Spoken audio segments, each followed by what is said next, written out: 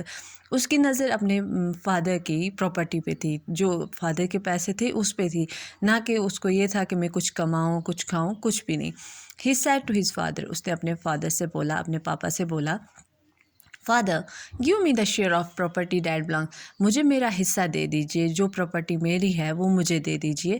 انہیریٹنسز were normally given when the father die, اور inheritance ہوا جو آپ جب کوئی انسان گزر جاتا ہے تو اس کی جو پراپرٹی ہوتی ہے، پیسے وغیرہ ہوتے ہیں تو وہ اس کے بچوں کو جاتے.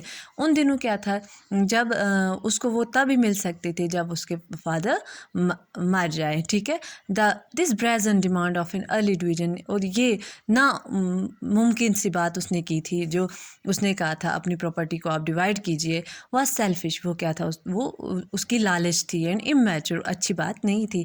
But the father divided his wealth between the two son, پر فادر نے کیا کیا، پاپا نے کیا کیا، ڈویژن کر دی. اس نے اپنی پراپرٹی کو دونوں بیٹوں میں بانٹ دیا. پھر کیا ہوا، not a long time afterward the younger son traveled to a distance land. اب جیسے پراپرٹی کی ڈویژن ہوئی، یہ چھوٹا بیٹا دور ایک جگہ چلا گیا. where he wasted his money، جہاں اس نے پورے پیسے اپنے کیا کر دیے، لگا دیے، ویسٹ کر دیے، تباہ کر دیے. he lavishly dined wined gambled، اس نے کھلے دل سے پیسے لگائے اور کھایا پیا، شراب پیا، جوا کھیلا. At last when he had spend even the last penny، اور جب اس کا آخری پیسہ بھی ختم ہو گیا، he almost starved to death, اب وہ مرنے والا تھا. دیر came a terrible famine throughout the country that made living harsh، پورے ملک میں قحط پڑ گیا، کھانے کا قحط پڑ گیا، چیزیں کم ہوگی کھانے کی. he had no money، اس کے پاس کوئی پیسے نہیں تھے. نو ہوم، نہ گھر تھا. ٹو لیو، رہنے کے لیے. نتھنگ ٹو ایٹ، اور کچھ کھانے کے لیے نہیں تھا. He badly needed a job, اب اس کو نوکری کی ضرورت تھی. So he went and hide himself to one of the inhabitants of that country, اسی کنٹری کے ایک آدمی کے پاس ہو گیا ہے، تو وہاں اس نے کیا کیا، جاب لیا. Of that who sent him on his field to feed animals, جو اسے اپنے کھیتوں میں بھیجتا تھا جانوروں کو چرانے کے لیے. He longed to make a meal of the parts of the animals were eating, تو وہ اپنے لیے وہ جو جانور کھاتے تھے ان چیزوں کا اپنے لیے بھی کچھ کھانا وانا تیار کرتا تھا. بٹ نو ون گیو ہم اینی تھنگ، کوئی اسے کچھ نہیں دیتا تھا. دا ہنگر پینکس میڈ ہم ٹو فیل ڈاؤن، اور بھوک کے مارے اس کو اتنی بھوک لگ جاتی وہ نیچے بے ہوش ہو کے گر جاتا تھا. اینڈ بیکم انکانشیس، اور بالکل پورا بے ہوش ہو جاتا تھا. آن ریگیننگ کانشیسنیس، جب اس ہوش آیا، ہی تھاٹ، اس نے سوچا، how many of my father's hired men have more bread than they want while I here is dying, تو کتنے میرے فادر کے جو ملازم ہوں گے، کتنوں کو کھانا ہوگا اور ان کو کھانے زیادہ ہوگا، کھانے سے وہ کھاتے بھی ہوں گے، ان کو بچتا بھی ہوگا. مگر میں یہاں کیا کر رہا ہوں، بھوکھا مار رہا ہوں.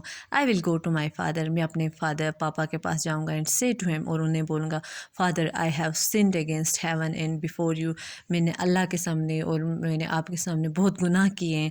آئی no longer deserve to be called a son, میں اب آپ کا بیٹا کہلانے کے لائق ہی نہیں ہوں.